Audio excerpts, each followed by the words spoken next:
And welcome to all those who are joining us tonight.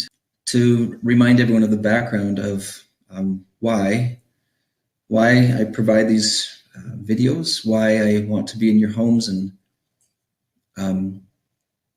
why we provide the additional services that go with it for those who care for it. I get to meet lots of people who have lots of pain.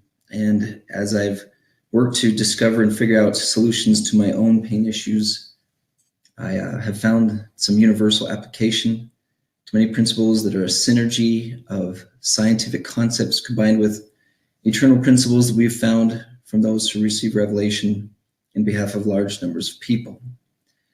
And so in our previous meeting, we discussed the war between remembering and forgetting and some of the vitality or the necessity to know that concept.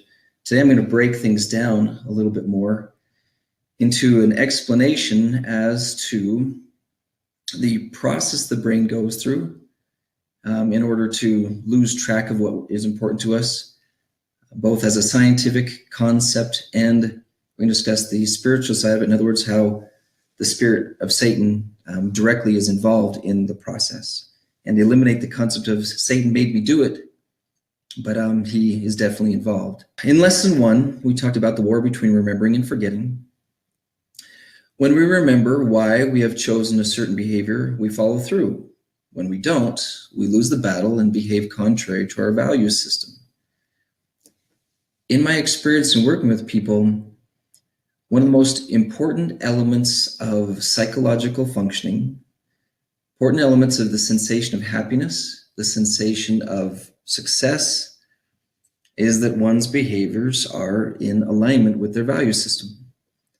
And so helping to clarify value systems is a piece of the puzzle, but in reality, most people have a decent idea what the value system is. The challenge is, how do you get your life, your behavior, your lifestyle to match up with it?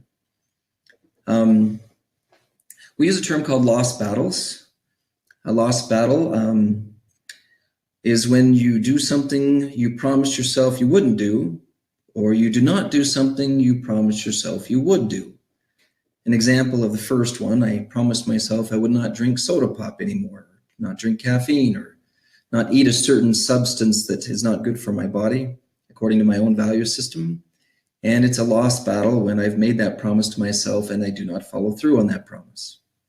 The opposite version of the promise, or the lost battle concept, is if you have made a promise to yourself to actually do something, to get up on time, to go to the gym, to work out, promise to do an act of kindness or one of the 5 love languages for your spouse or one of your children, and then you don't follow through on it, that's classified as a lost battle. As you learn more about why we do or how we do what we do, you're going to learn why we don't use terms like relapse or slip up or mistakes or oopses. We use the term lost battle because, in my experience, this is a war.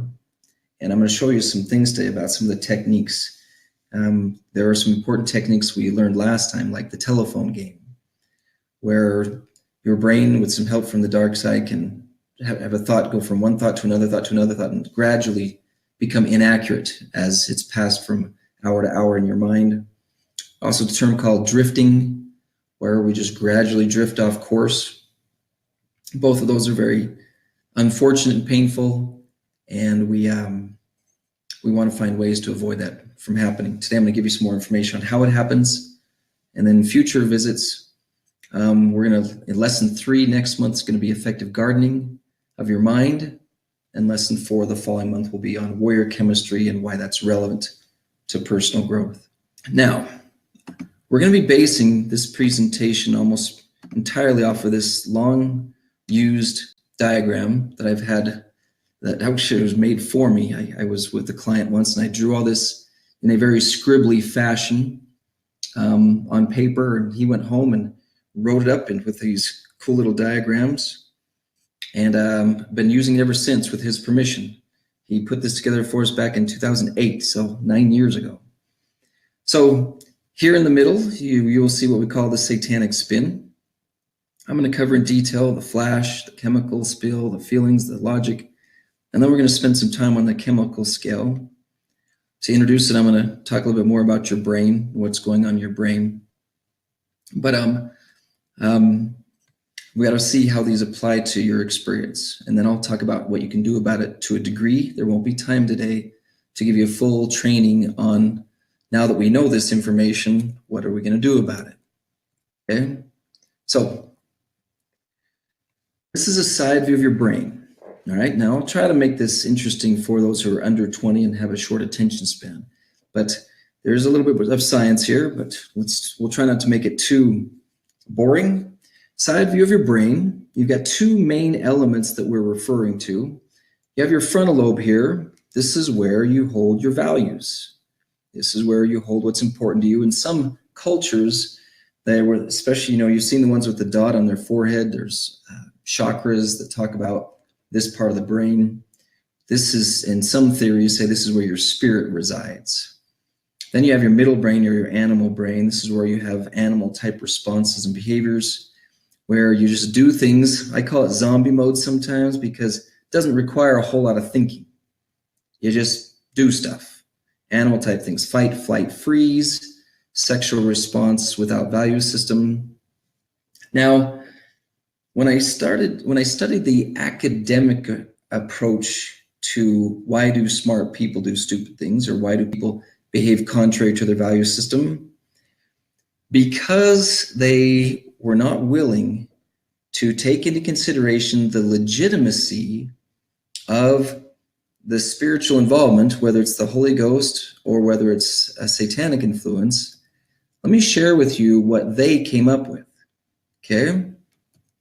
So, if this is a zoom in on your brain, their theory is that unbeknownst to you, sometimes they call it a subconscious, unbeknownst to you, there's a compartment of your brain that has its own agenda, that has its own ideas and philosophies, and it's controlled by all sorts of different things, but it's you. This is you, and there's nothing else going on in your head.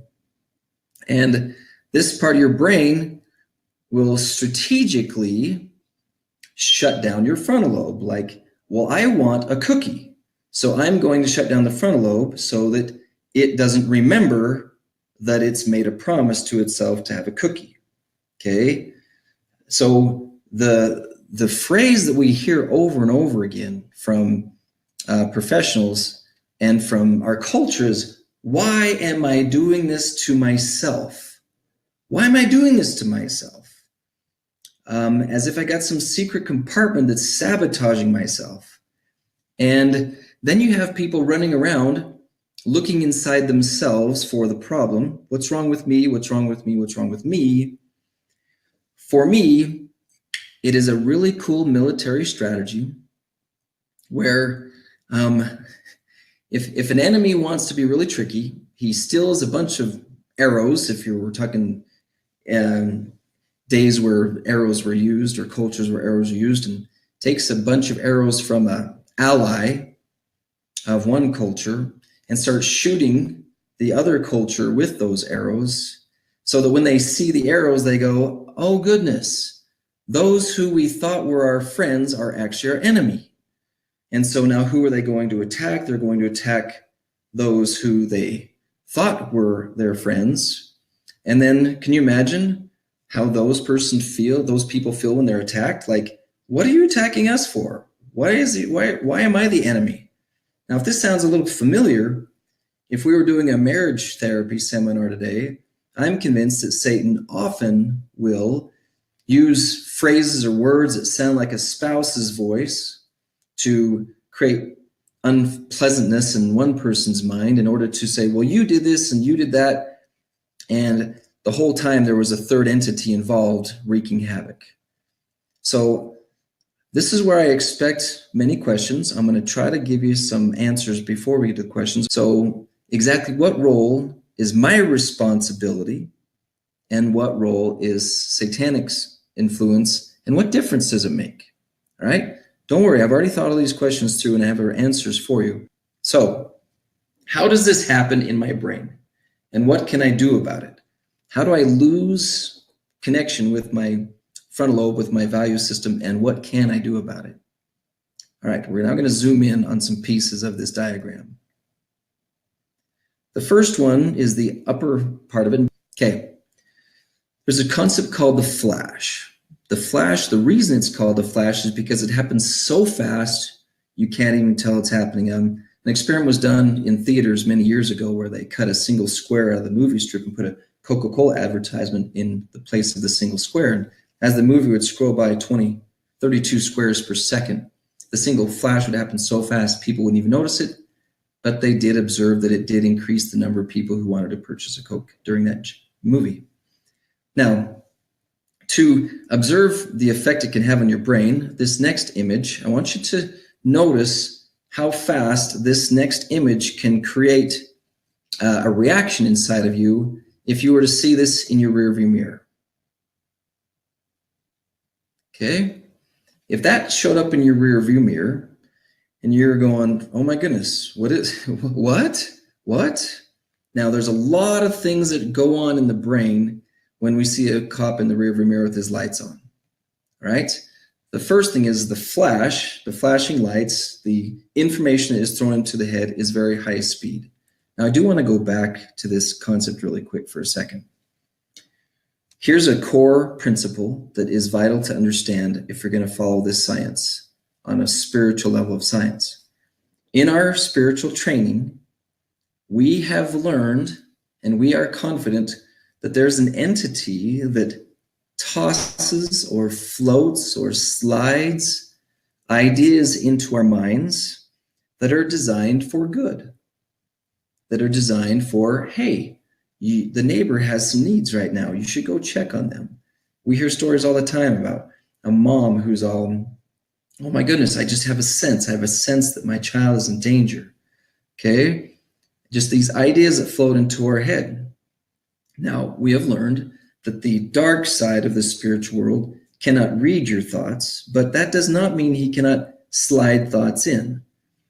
When someone discussed with me temptation is when you see something with your eyes. No, that can happen, but how many times have you been sitting and looking at a blank wall and an idea pops into your head that is against your value system? Or, since there's two major forms of satanic influence, we have temptation, we also have torment, okay?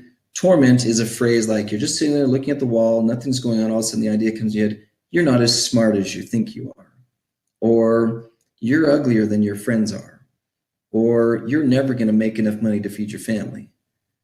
The scientists would imply that these messages come from a subconscious, that some mysterious part of your brain, all right? We could tie in, if we had more time, into scriptures like Moroni chapter 7 and ones like it that talk about that which is good is of God, that which is not good is of Satan, and thoughts that create the sensation of torment or the sensation of temptation are definitely not good, therefore they do come from Satan. Now, to weave in a little bit about responsibility, whose fault is it?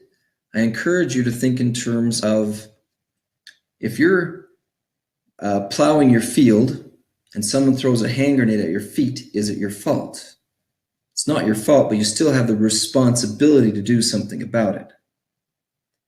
In our last visit, we talked a little about negative self-talk and my approach that I am confident that there's no such thing as negative self-talk.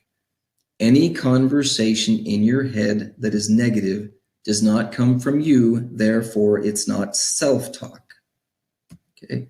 Feel free to debate with me on this one. Many people have, but the only reason it's called negative self-talk is because it's been the tradition of our psychological culture to call it self-talk. What if Satan figured out how to talk to you in your own voice, in your head, right? If the Holy Ghost can do it and you can't tell when it's your thoughts and when it's his, then it's not really a surprise that the serpent, who is the most subtle of all the beasts of the field, can do the same thing. Let's transition into the next piece of the diagram, which is going from flashes to chemical spills. All right. Now, this is a vital concept to understand where it moves from a spiritual experience, not necessarily by spiritual. I don't mean uplifting all the time. It means there is a spirit involved. How does it go from a thought, which I am confident that Satan can only throw thoughts into your head, but when you think about that cop in the rearview mirror, very quickly there's a chemical reaction in the brain that creates a feeling. Okay? There's a chemical spill, there's a splash. My daughter oversaw me working on my notes today, and she goes, "What's a chemical spill?" And I use the example of, pretend you walk into one of your classes that's not your favorite class, that you often procrastinate things on, and one of your friends, just for fun, says, "Are you ready for the test today?" You'll have a chemical spill splashing all over the place. And if they say, "Just kidding, there's no test today," do the chemicals go away instantly? In our previous session, we talked a little about what if the Lamanites got so aggravated with their lack of success that they found some plant, we could joke about some version of marijuana these days, and they crushed it into powder and they put it in the water source of the Nephites just on a gradual level. And over time, the chemicals just were taken in, unbeknownst to the receiver. And so I'm convinced, and so many people that I've worked with have gained confidence in this topic as well, that with practice, you can actually notice what's going on in your body chemically. Now, here's the funny thing about our culture. We already know that it's a rarity for men to actually have a conversation with each other and say, "Hey, how are you feeling? What are your feelings like today?" Not likely. But even with girls, even with women, the likelihood of them having the conversation, "Hey, did you have any interesting chemical spills today? What went on with your brain chemistry today?"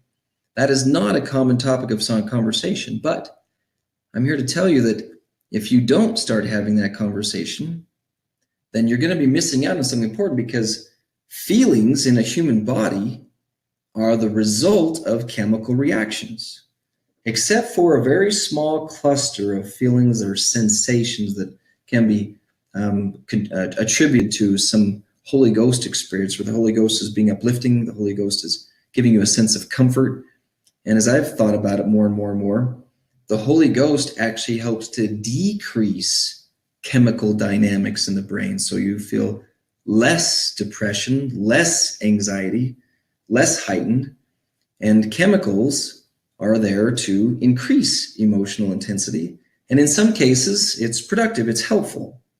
But in many cases, it's overdone. Too much anxiety, too much stress, too much anger, too much frustration. When I was pondering this concept and trying to get revelation on it, I remember discussing with the Holy Ghost, how come you don't get more involved in my brain chemicals? And the response I got was, because tinkering with your brain chemistry decreases your freedom of choice. It decreases your freedom, the ability to choose.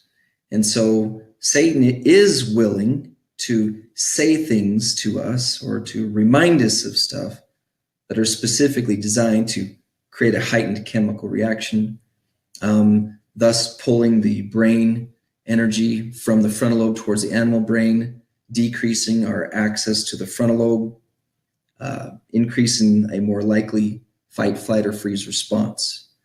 And so quite often, the stronger the feelings, the less likely the person is to behave according to their values. Now, the third piece of the satanic spin. Okay, now that we've had a flash, chemical reaction, and some feelings, now to be sneaky, what Satan has done is he has often only leaked a little bit of the chemical. Now again, a little bit of thought that causes a little bit of chemical reaction, which creates a little bit of feeling. So you still can't quite put your finger on what you're feeling. I'm not quite sure what's going on there. I'm not quite sure what's going on there, which takes advantage of another amazing thing that your brain does. But I want you to see this next picture. This is a partial picture, and I want you to guess what it is. This is what I call the fastest IQ test on the planet, because it tells me when I'm working with someone how fast they can look through their entire brain to find the image that finishes this diagram. So look closely at this as it surfaces and ask yourself, what is that? What is that? What is that? What is that? Okay. Now, what that is a single block letter missing some lines.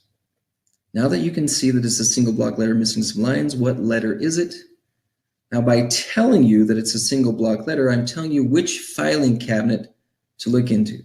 So do you see the H now? The block letter H? All right. The purpose of this is to remind you that what you're doing in your head, and this is really, really fast, just so you know, this is like as fast as the actions required for a baseball player to hit a ball. The entire cycle takes less than 1/2 of a second. So one of the thoughts your brain has when you have a feeling, a sensation, is where have I had this feeling before? Where, and then you start running through this filing cabinet. Where have I had this feeling for? Where have I had this feeling? Where have I had this feeling for before? And then you remember, oh yeah, like take for instance, I'm angry with my child. All right, where have I had this feeling? Oh, that other time when I was angry with my child. And that reminds me of this other time that I was angry with my child. And each time you remember, it intensifies the feeling. Or I'm too tired. I'm feeling very tired and I can't get up to go to the gym. I'm feeling very tired, so I can't get up to the gym. We remember that. Okay, I've had this feeling before. Yes, I remember being very tired. So that idea comes to the mind, flashes, causing more of a chemical reaction, creating more intensified feelings, thus accessing the filing cabinet again. And so this goes around and around and around 1/2 of a second at a time. Okay, and while it's doing that, this scale here, this chemical scale, you can superimpose this spin as tiny little circles going down the scale, causing the brain to get drip, drip, drip, drip, drip. And the scale is used to measure how much chemical, or the phrase we use for it is how stoned you are. And the more stoned you are, the more out of control you are, and the more likely you are to behave in a way that contradicts your value system. If we flipped this scale and placed it over the brain, we could superimpose it right here, and you can see at 0, you're heightened here in the frontal lobe, no chemical dynamic messing with your mind, and at 10, you're in full animal brain mode. Okay? So those are the basic pieces of the satanic spin. Now I'm going to shift over to the chemical scale. Okay? Oh, I forgot about this. I put this in my diagram. What happens if the chemical spin goes around and around many times really fast? In the story that I tell in the Like Dragons Did They Fight book, it talks about all these. I couldn't find a picture of a bunch of Nephite soldiers drinking alcohol. It's probably really hard to find a picture of Nephite soldiers doing that, but I found this one. And let's say that these guys are very well trained. They've got a great deal of skill. They're very good at fighting. They've got a lot of practice, but we already know what's going to happen with them. These guys are knowingly drinking it. But when a person's going through a satanic spin, because it's a new concept, none of us really are aware that we're going through a spin because it's so subtle, all right? But if the military leader was to approach these men right now and was to say, hey, we have a battle coming up. You guys need to fight harder. What's the likelihood that that's going to make a difference? Tell them to fight smarter. Tell them to sing a hymn. Okay, that's not going to work. And this is something we've tried with warriors. Fight harder, fight smarter, sing a hymn. Once a person is chemically altered, it's really hard to implement those things, and you're going to need some new tools. This entire process is something we call modern-day satanic biochemical warfare. As a reminder, no, I'm not teaching that Satan can mess directly with your body. But when a cop pulls up behind you with his lights on, he's not touching your body, but because of a chain reaction of experiences in your brain, you are having an unignorable physiological experience that is having an effect on you. All right? This is what Satan's capable of doing. He isolates very specific thoughts that will cause chemical reactions, that will create feelings or moods, which is what we're getting better at identifying. But if you only think of it as a feeling or a mood, you're going to miss a vital piece of correcting the behavior. Because even when you're trying to fix a mood while you have distorted chemicals in your body, that's a problem. That's a problem. Okay. I'm now going to walk through a very detailed description of the chemical scale. Okay. To understand it, we've boiled it down to layman's terms, and it's best comprehended if you study it backwards. As you can see, level 10 is when you're out of control. Level 0 is when you're in control. Let's just go to the next slide. Okay. Level 10 is called the crash or the lost battle. When you do that thing you promised you wouldn't do, or you don't follow through on what you promised yourself you would do. Shortly thereafter, you have the, oh my goodness, I feel horrible about myself. I don't need someone else to point it out to me.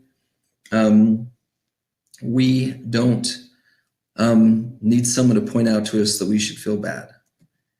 I don't have a lot of detail on the 6 to 9 stage. I just don't feel there's any need for it, because once you have disconnected from your value system, you're just tumbling towards the lost battle. I was a very strong enthusiast, and I still enjoy Calvin and Hobbes cartoons. There's a common scene in Calvin and Hobbes cartoons where Calvin's got the wagon, he's a little boy, and Hobbes is his tiger, that's a stuffed tiger. His stuffed tiger's got more wisdom than Calvin does. And he's always put him in a wagon, and they're going down a hill, and Hobbes is all, here we go again, we're going to crash and burn, and always trying to tell him, don't keep going, don't keep going, don't keep going, kind of plays the role of a conscience. But Calvin just keeps going until you cross the 6, then 7, 8, and 9, and then you crash. Okay? Now, level 5 on the chemical scale is what we call the give up moment. The give up moment is after you've been fighting, should I do it, should I not do it, should I do it, should I not do it? I'm going to pull up level 4 to give it some context.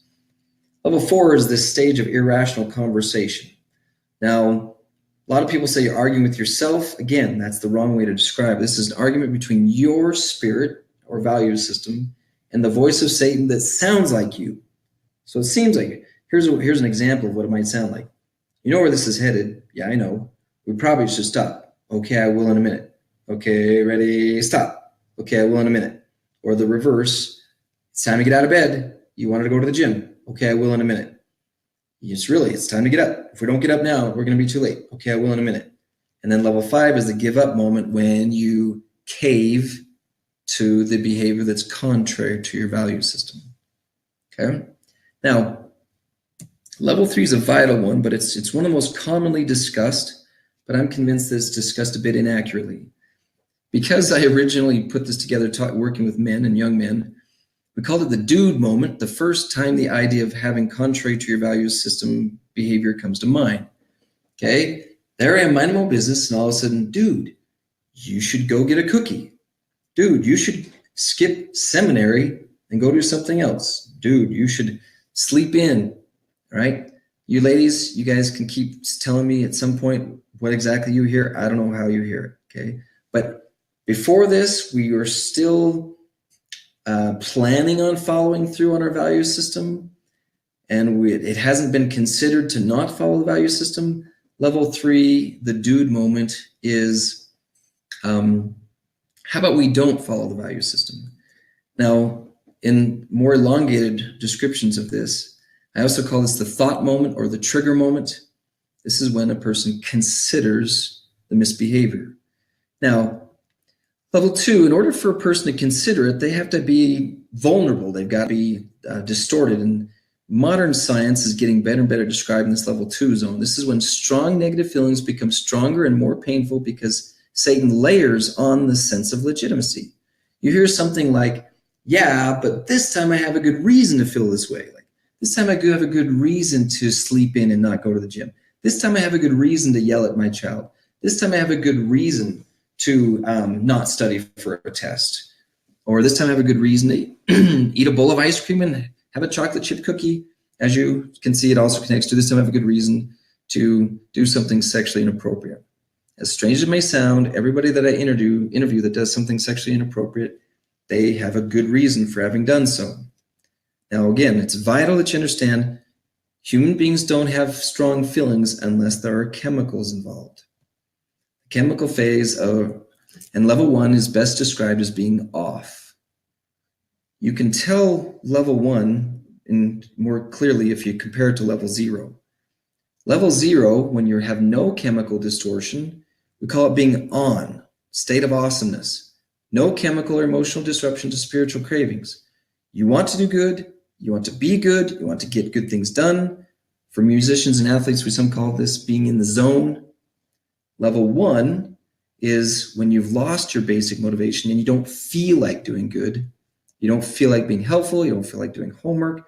You're not quite as bad as a level 2, but you're at a level 1 and you're off, but you're not that so very unpleasant.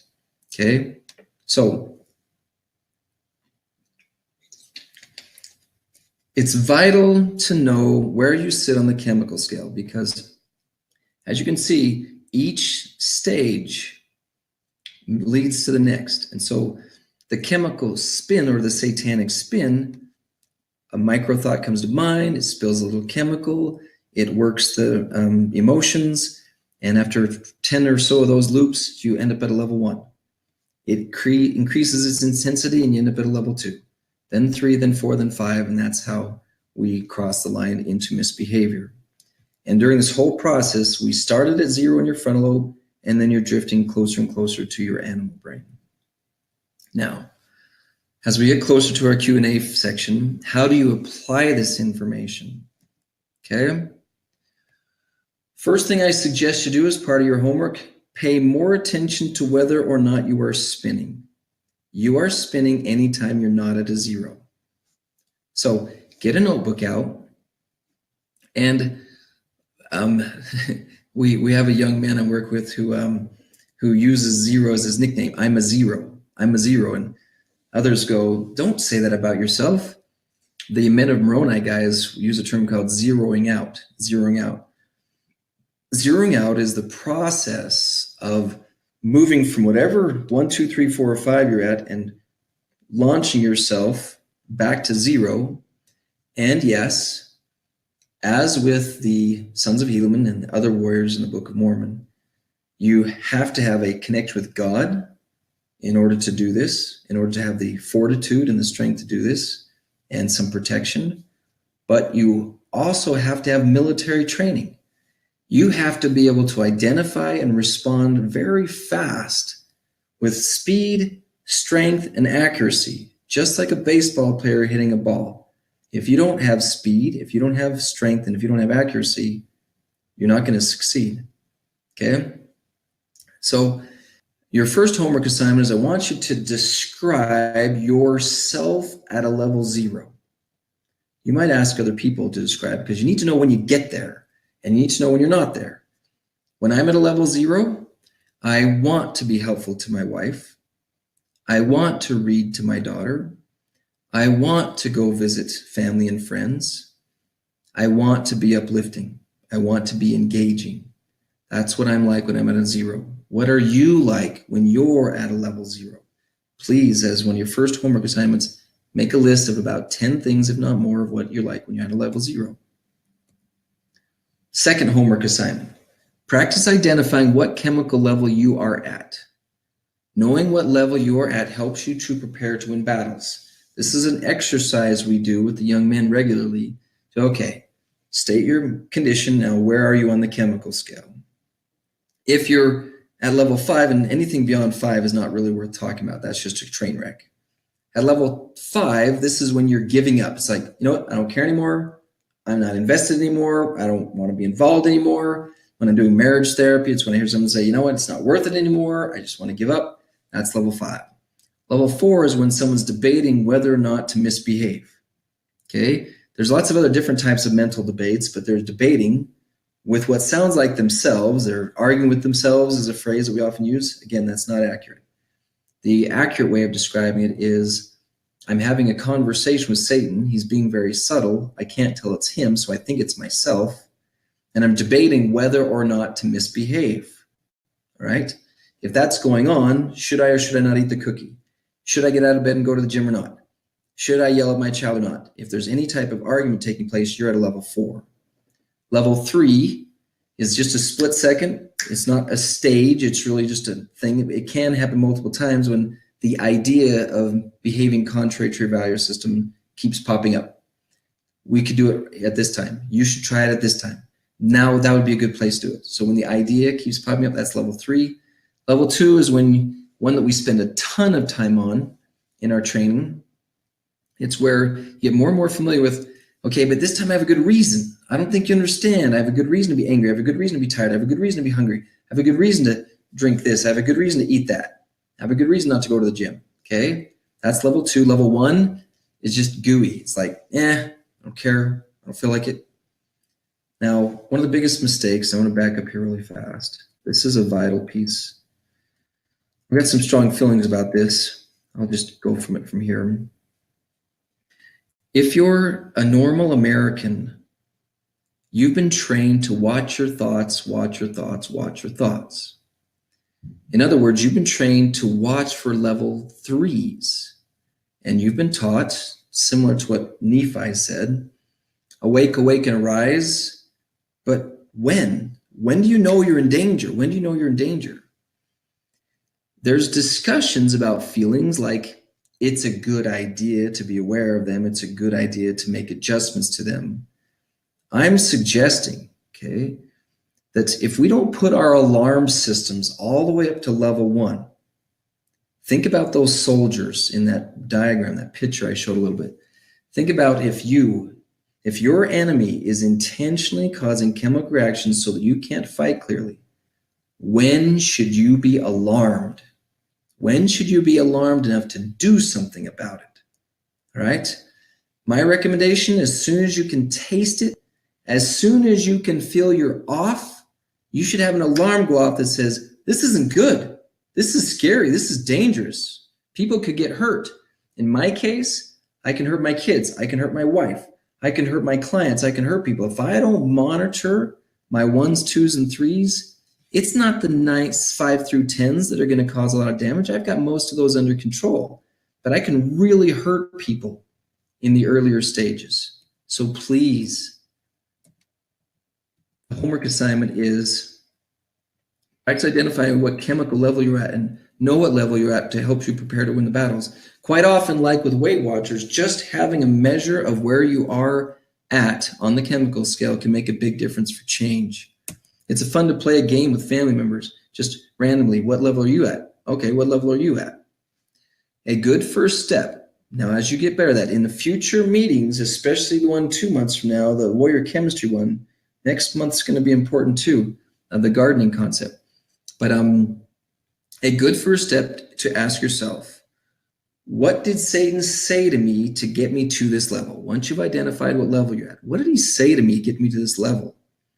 What hand grenade was thrown at my feet? How? And then ask yourself, how do you feel about him being involved in knocking you out of your 0? How do I feel about him knocking me out of my 0? I like being at level 0. I like being sharp. I like being wise. I like being smart. I like being strong. I like to be a contributor. So what did he say to knock me out? Not what did I say to myself, but what did he say to knock me out of whack? Now, if you're a normal human being, anytime someone pushes you out of line or pushes you away from where you want to be, we're going to have another chemical reaction that gets us in a bit of a fight mode. Like, don't push me. Don't get me out of the way, especially if your loved ones are in danger. Okay? All right. Now, remember, everybody, nobody gets to go through this life without getting banged up a little bit. I love this painting where it shows that all of the sons of Heaven got banged up a bit. You don't get to go through life without satanic attacks. You do not get to go through life without spins. You do not get to go through life without chemical spills. But that doesn't mean we have to die. That doesn't mean we have to crash. We can come out on top. We can win the war. And that's my presentation for tonight. So first question comes from Joshua and says, how can you tell the difference between giving up on a goal and adjusting it to be more obtainable? For example, going to bed at 8 o'clock and changing it to 9 o'clock. Excellent question. It's one of the questions I had when I was first starting to work on my own personal development. There's two main ingredients that will be involved when you're making an adjustment versus giving up on it or being a victim of the chemical scale experience. One, you'll be clear thinking. You'll be in your frontal lobe. You'll be conscientiously making necessary adjustments. I do recommend that you make adjustments not in the moment, if you can. I know that there's times when you have to make an adjustment in the moment, and sometimes, like any amazing athlete, those of you who watched the University of Utah football game, I agreed that the decision the coach made was a good one, but the execution didn't quite turn out the way they hoped it would. But that can happen. So if you're trying to be wise, then an adjustment is okay. So adjustments that are made not in the moment of battle, that are based on wisdom, those are a good idea. And I've got lots of examples of that in my personal life. You won't feel moody about it when you're making a wise adjustment. If you're just giving up, there will be lots of mood/brain chemistry involved. I hope that's adequate. Okay, next question is from Patrick. He says, which brain chemicals are we talking about, or what combination of brain chemicals? And is there any additional literature that you can find that deals with the chemical scale? I appreciate the question. It's come up from time to time, but I'm not going to answer it directly because scientists don't actually know the answer to the question. Okay? Brain chemistry is, I've oversimplified, or not oversimplified, but I've simplified. Mood shifting is, and lots of things that go on the brain are a combination of adding some chemicals, withdrawing other chemicals, mixed in with electrical sensations. Now, there's plenty of literature out there to read about these types of dynamics, but I'll tell you the conclusion that you're going to come to. The conclusion you're going to come to is there's a little bit of this and there's a little bit of that. As a behavioral scientist, naming the chemicals is not relevant. It doesn't matter the name of the chemical that you've experienced, all right? As you're going through this, and everyone who's experienced this training discovers, the sensation when chemicals shift is the part that you need to become aware of, okay? You need to memorize the sensations that are shifting. So becoming familiar with when you're becoming lethargic. The chemical names and processes behind becoming lethargic are not relevant. The sensation is relevant. Having the sensation of becoming angry is relevant. Naming the chemicals that are part of that process are not relevant. And it doesn't take much to prove something's happening because you feel heart rate changes, sweat changes, clenching of jaws, all sorts of physiological things that represent there is a chemical thing taking place, right? So narrowing it down to exactly which chemicals are doing what and which electrical systems are doing what, the science of brain psychology is still working on that. And so I'm not going to take the time to get specific with it. There's too many things that will change and ebb and flow in that science. Okay. If I have a few things I need to work on, getting up to exercise, eating habits, using time wisely, etc., how should I go about that? Should I learn how Satan attacks me on one at a time or dive in with all three? Okay, anytime you have several, most of it depends on your energy level and the demands of your life. It's wise to start with one. In our Eternal Warriors training, we have 6 daily things that you focus on every day, and it takes about 4 weeks to demonstrate perfection in all 6 areas, and then you want to get perfect at it for 6 areas for 4 weeks. And so I would only pick one until you get good at all of them and then for 28 days, and then add another one, and then add another one. So ambition and drive and available time energy, that's going to be a major determining factor. So start with one. If you get some good momentum going, that's great. I would also like to share that most people don't have millions of things to work on in order to become universally perfected. They only have a couple dozen. And really, if you perfect one every few months, you're on good schedule to be universally perfect within 100 years. So pace yourself. And if anybody else gives you a hard time saying, I sure wish you would fix more things faster, then feel free to encourage them to go away. Because there is more strength to thoughts after we have made the mistake, how can one fight against those thoughts? I'm going to give a compliment to video gamers for a second, now as rude as that may sound, okay? Video gamers have an experience that we should learn from. When a video gamer, a person that's doing one of those first-person shooter type things, they have these scenarios. And they play them as far as they can until they get killed, and then they respawn. And then they play till they get killed, and then they respawn. The idea is that they memorize the system and they make the necessary adjustments to succeed with the different pieces of the scenario. And so there's some really cool science to video gaming. I do not say that you should be a video gamer, okay? But athletes, musicians, they do the same thing. So walking through the steps of the experience, we call it a Q5, a question 5 from the Like Dragons book. The strength of the thoughts that come is just another piece of the puzzle. If you can negotiate around it and work through it, then you can still succeed. Don't be intimidated by the strength of the thoughts that come. And by strength of the thoughts, what we're really referring to is the amount of chemical splash or dump. You know, sometimes a thought will have a little splash of frustration to it. Others are just huge. And so in a future visit, we'll talk more about how to do chemical reactions, responding to neutralize your brain chemistry. But how can one fight against those thoughts? Most of it's knowing it's coming. We usually handle things pretty dang well when we know it's coming. Oh, I knew that was coming. I knew that was coming. I knew that was coming. And then strategically responding to a way so it doesn't crush you. Okay? Is there any way the damage that has been done to be reversed, such as sexualizing almost everything? Now, yes, but I want to rephrase the question. Damage that has been done, all right? If you think about the brain, one way to think about all the neurological pathways of the brain is you think about the side of a mountain and how water comes down, and if it keeps going down the same path, it can get in a groove, it can get in a groove, it can get in a groove, okay? The question I invite you to ask yourself, he who posted this, is how do you get the water to go down a different groove? Don't think about it as damage, all right? Think of it as the necessity to get it go down a different groove. Now, in order to do that, you have to blueprint it, like where do I want the brain to go? Where do I want my thoughts to go? So instead of sexualizing things, when I do see a woman, what thoughts do I want to have?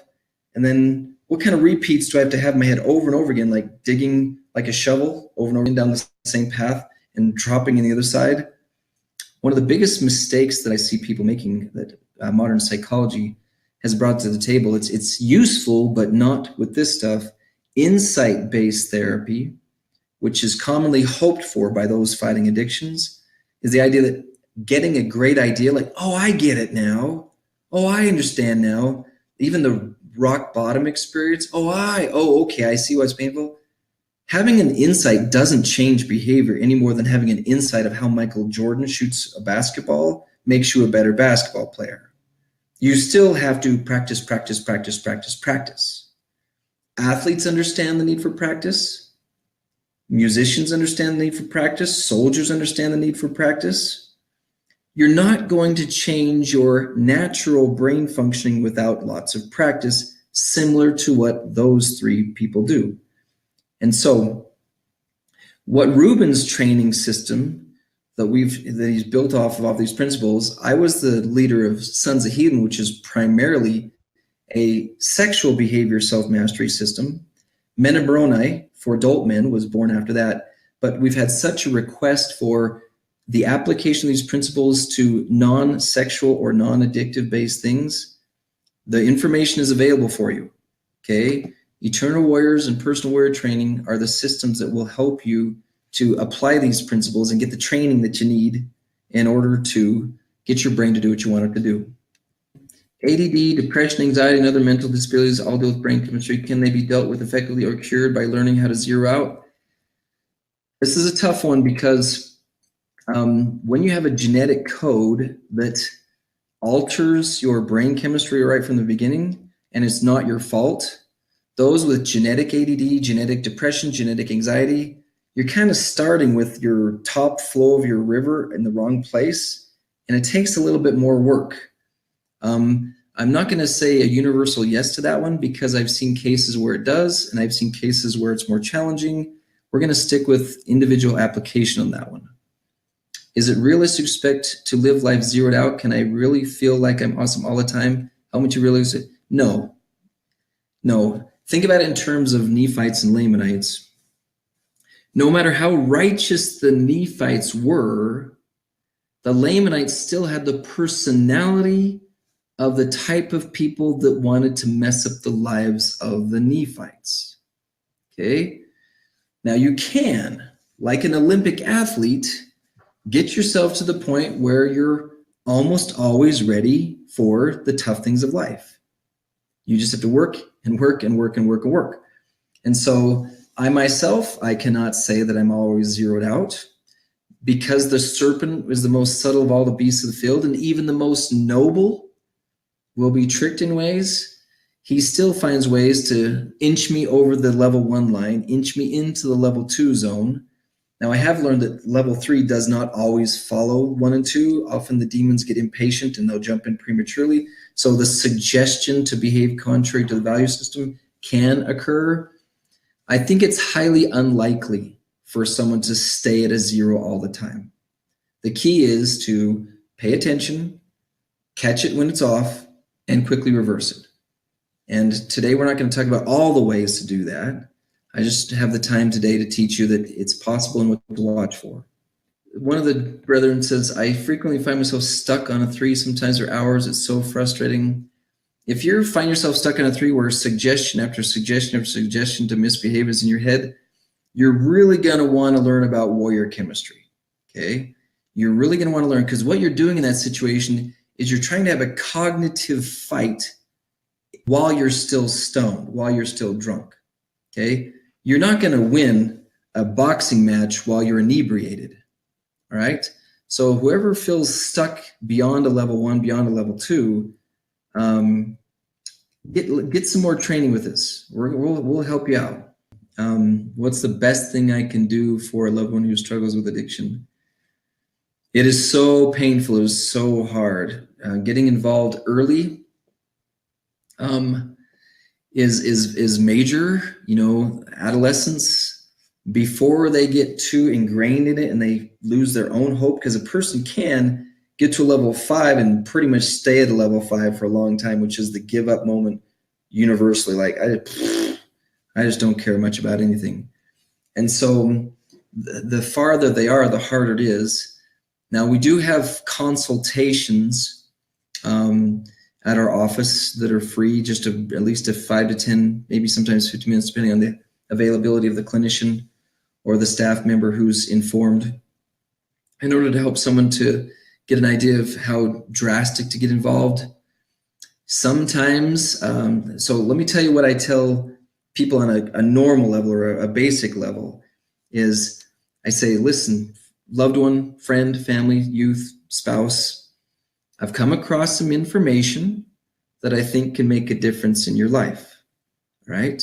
I know you're working hard to get it all figured out, but I've come across some information and I'd like you to check it out. Telling an addict that you want to enroll them in something, telling an addict that you want to make them a part of something, or even using that dreaded, scary word, therapy, all right? That's a super scary concept for a lot of people. A common phrase, I want you to look into something, or I want you to meet somebody. I just want you to meet somebody and see if it makes any difference.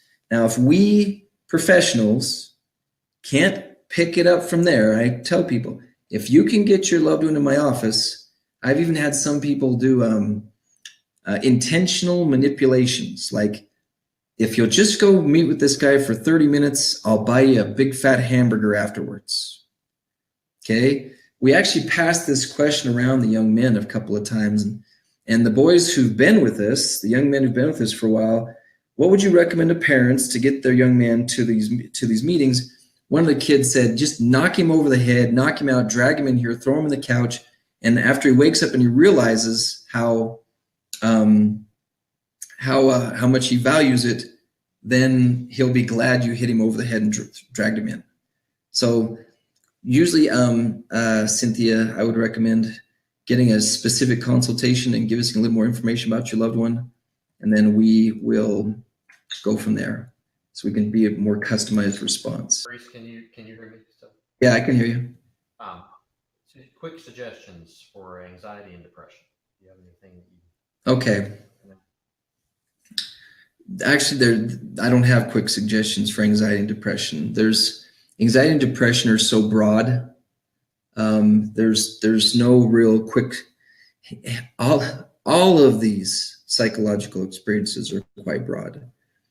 And today we haven't done a lot of specifics of what to do about it all. Okay, someone just recommended medication, and I'm not against medication, especially if you have a genetic condition. If your parents passed on to you a propensity towards anxiety, if your parents passed on to you a propensity towards depression, then that's the time when medications are the most effective, because they're counteracting a genetic condition. I'm going to switch over screen share really quick back to my last part of the presentation. A good first step is to ask yourself, what did Satan say to me to get me to this level? What did Satan say to heighten my anxiety? What did Satan say to heighten my depression? What did Satan say to get me off my level 0? And then ask yourself, how do you feel about being knocked out of your 0? Okay. I myself, I've been attacked a lot recently with anxiety issues. And Satan's very good at saying, well, here's another reason to have anxiety. Well, here's another reason to have anxiety. All right. There's lots of specific things we can teach on how to handle that. Unfortunately, today's presentation is just on teaching you how to be aware of it. So join us again in the future. Get a copy of the Like Dragons They Fight book, and it'll give you a whole lot more detail. There is a video that I did about depression. If you go into YouTube, type in my name and type in depression, there is a brief video. I was interviewed about someone who's a specialist with suicidal clients with depression. And so there is one specifically on depression. Thanks for joining, everybody. We'll see you next time. To learn more about life-changing services recovery programs, that's at lifechangingservices.org. The second is that if you would like the support of a certified mentor, there's an opportunity to sign up for a complimentary mentoring session to get some support to better apply some of the principles that Maurice has shared tonight. There's also an opportunity, if you'd like a free electronic copy of Like Dragons They Fight, which Maurice mentioned tonight, you can download that. And then if you're a bishop or a leader and you'd like to learn more about Life Changing Services program, there is a link that you can click for the Bishop Starter Kit.